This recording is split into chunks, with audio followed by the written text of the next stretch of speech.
A bien lieu en 2021. Le parcours et les infos pratiques ont été présentés par les différents comités. Un 641e tour qui sera une Madeleine de transition cette année. C'est une Madeleine de transition. Pourquoi ? Parce que cette année-ci, la Madeleine ne sera pas organisée durant toute une semaine avec des activités, que ce soit folkloriques ou autres, durant toute la semaine ou des concerts, comme c'est le cas habituellement.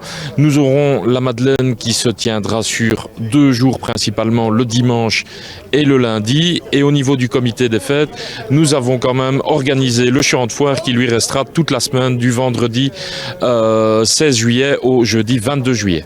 Le tour et les remises de médailles devront se tenir dans le cadre d'un protocole très strict les dimanches 18 et lundi 19 juillet, que ce soit pour les madeleineux, autrement dit les marcheurs, ou le public. Le dimanche, l'horaire de passage des sociétés a été un peu modifié pour que justement les sociétés puissent défiler avec un peu plus d'espace, donc l'horaire a été allongé.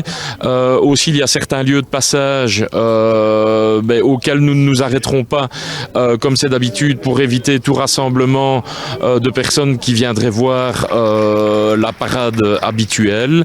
Nous demandons le port des masques. Les groupes vont défiler par bulle de 25 et de 20 personnes. Alors le lundi, la remise des médailles, cette année-ci, cette remise des médailles donc s'organise exceptionnellement au parc Bivort. Elle aura lieu de 13 à 21 heures, avec les 37 sociétés dont en tout cas certaines personnes devront recevoir des médailles. Et bien ces 37 sociétés défileront dans le parc Bivort. Pourquoi le parc Bivort ?